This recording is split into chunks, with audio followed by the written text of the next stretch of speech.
De volta com o terceiro e o último bloco do Papo Saúde, estou recebendo aqui o Dr. Gustavo Drummond, ele que é consultor médico, vai estar sempre conosco aqui nos nossos encontros quinzenais. E também hoje o Dr. José Nogueira, urologista, ele que está abordando um tema muito importante conosco, que é o câncer de próstata. E quem está nos ajudando também é o Luiz Cândido, ele que é apresentador do Boletim do Esporte. Vou fazer uma pergunta para ele, mas depois é para você. Tá bom. Se prepara. Tá bom. Quero ouvir o especialista me falar, esse exame dói? Eu, particularmente, nunca senti nada. Na verdade, sim, acredito que não. O paciente, na verdade, ele tem receio, né, que o exame vai doer, mas o exame é muito rápido, né? Então, assim, na maioria das vezes, eu acredito que não dói. O paciente, ele tem uma falsa interpretação de que o exame é doloroso, né, e que é demorado. São segundos, entendi. né? É isso que eu ia perguntar. São segundos. São segundos mesmo? 5 segundos, 6 segundos. É muito rápido mesmo. Rápido. É um exame que você vai palpar a próstata e vai ver se tem alguma alteração que sugere ou não a presença de uma lesão neoplásica, de um câncer, e aí você vai poder orientar o paciente. Olha, você deve fazer uma biópsia para confirmar ou não esse diagnóstico. Então, nós ouvimos o especialista, vamos ouvir agora a opinião de quem realmente fez. O senhor sentiu dor quando fez o exame? Não, eu senti incômodo. O senhor está me enganando não, né? Não, senti incômodo, incomoda, quem nunca fez. Não deve realmente falar que é agradável, com certeza. Incômodo, agora, doloroso não. Assim como a visita da mulher ao ginecologista. Com certeza. A gente vai falar que a gente gosta? Não gosta, mas tem que ir, tem que fazer. Claro, mãe, então isso, gente, pelo amor de Deus, isso aí é uma coisa que tem que ser feita. Porque, como o doutor Gustavo, ele pode dizer o seguinte, e está ali o doutor José, que é urologista, na minha concepção, quer dizer, na minha visão, né, tanto a mulher necessita fazer constantemente o preventivo do câncer de mama, quanto o homem também de câncer de próstata. Por quê? Porque você não, eu pelo menos não sei, você não sabe, não sei se a origem dessa doença. Qual é a origem? Porque você fez alguma coisa que provocou um câncer, provocou um tumor, uma coisa? Não. Então, só pode saber se você tem, mesmo sem estar sentindo, né, doutor? Mesmo sem estar sentindo, fazer o exame. Existem hábitos alimentares ou de prática de esporte que possa evitar um câncer de próstata ou não tem como evitar? Na verdade, assim, a gente costuma dizer que a dieta saudável para a próstata é a dieta saudável para o corpo, né? Então, assim, a gente sabe que alguns países têm incidência menor de câncer de próstata por questão, muitas vezes, da questão alimentar. Até porque câncer de próstata, só antes de interrompendo, só para aproveitar esse gancho, nos países mais desenvolvidos é que o índice é maior, né? Exatamente. Por quê? Por causa da alimentação, rica em gorduras, proteínas, enlatados. Então, assim, a gente acredita que a dieta mais saudável, né, do ponto de vista que a dieta é boa para o coração, para o cérebro, é também boa para a próstata.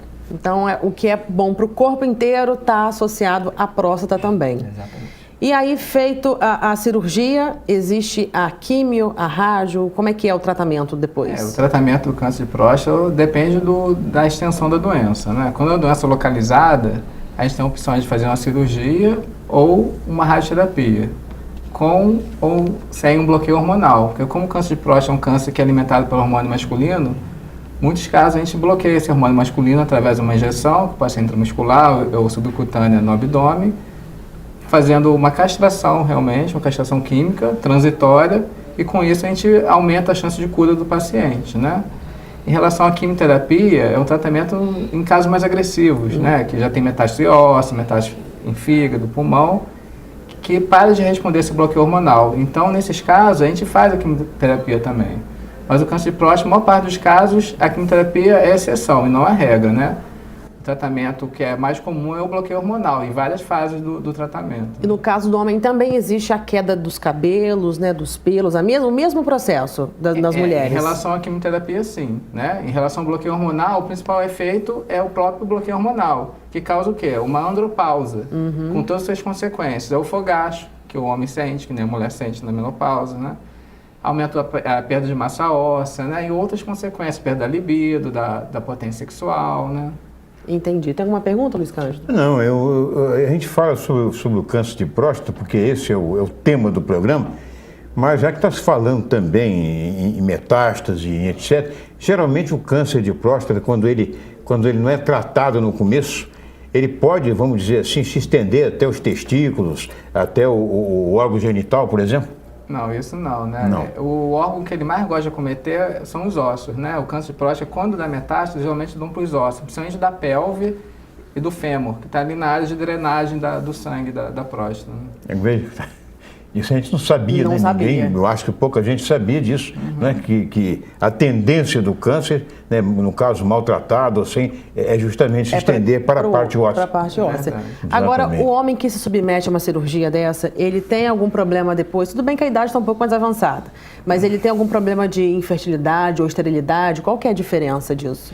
Então, na verdade, assim, as consequências da cirurgia, elas são basicamente 3 consequências, né? É a questão da disfunção sexual, ou seja, o paciente que opera, ele muitas vezes ele passa a ter ereções piores, ou ele muitas vezes fica com ausência de ereções, principalmente no início, né, logo depois do pós-operatório, que isso pode ser revertido através do próprio tempo ou através do uso de medicações orais. Isso, né? pode também ter influência psicológica também. Com certeza. O paciente, às vezes, ele fica receoso de tratar com medo da consequência do tratamento. Né? A outra questão é a questão da perda urinária. O paciente que faz a cirurgia, ele pode ter consequências de perder involuntariamente a urina. Né? Então, muitas vezes, ele tem que usar algum dispositivo para que ele não seja pego de surpresa. Isso geralmente quase não ocorre, mas pode ocorrer, tá certo? E outra coisa que pode ocorrer é a dificuldade de urinar por consequência da cirurgia. Aí já atinge a bexiga. A questão é porque quando se remove a próstata, você tem que fazer uma reconstrução ali da parte urinária. Porque a urina ela passa através da próstata. Ah, entendi. Então você tem Canal, que, né? é o canal, você tem que reconstruir o canal da uretra, que é onde passa a urina, com a bexiga. E isso muitas vezes pode ficar estreito e ter que fazer com um procedimento complementar. Com relação à esterilidade e infertilidade, o homem ele fica infértil, porque você retira a próstata e retira as glândulas acessórias, então ele não emite mais o esperma, né? O conteúdo espermático, mas ele tem orgasmo, porque o orgasmo não tem nada a ver com o esperma, o orgasmo é cerebral. Mas ele não fica estéril, porque quem produz o espermatozoide é o testículo, e o testículo não é mexido nessa cirurgia.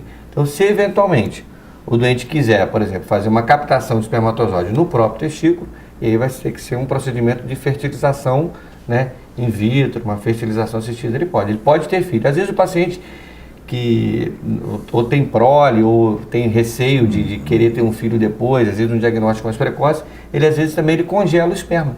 Ele sabe que vai ser submetido para ele ficar mais fácil para ele, às vezes ele congelar o esperma e se eventualmente ele quiser ter um filho, Não vai ter problema. E, é isso E resolve. Infelizmente, nosso bate-papo de hoje vai ficando por aqui. Tudo que é bom passa rápido, né, Luiz Cândido? Com certeza, principalmente no programa com a marca da Paula Trindade. Obrigado. Você é meu puxa-saco, você não vale. Não. Olha, muito obrigado. O senhor vai estar sempre conosco aqui, né, doutor A Gustavo? maior parte das vezes, sim, né? Pois é. Muito obrigado pela sua presença, pela questão esclarecedora dos fatos. O senhor abordou muito bem, brilhantemente bem. Parece até que já fez televisão alguma vez, hein? Estou esperando ser contratado. Olha aí, gente. Olha o doutor aí. Olha, muito obrigado pelo seu depoimento, viu? Agradeço. Fantástico. Que isso, Valeu pelo amor mesmo. de Deus. E o nosso próximo encontro aqui nesse programa maravilhoso que estreia hoje na Terceira Via TV é sobre diabetes. Se você tem alguma dúvida, vai lá para o nosso Face, ó, Terceira Via TV, lá no nosso Facebook, e coloque suas perguntas que a gente vai esclarecer para você. Nosso próximo programa, sabe quando, seu Luiz? Dia 22. Nossa, 22 de novembro. Eu também tenho glicose. Você também tem... Ih, tem glicose Ih, alta. tem. Olha só, gente. Será que eu te chamo de novo? Não sei, quem sabe. Não perca nosso próximo encontro, dia 22. Até lá, hein? Tchau.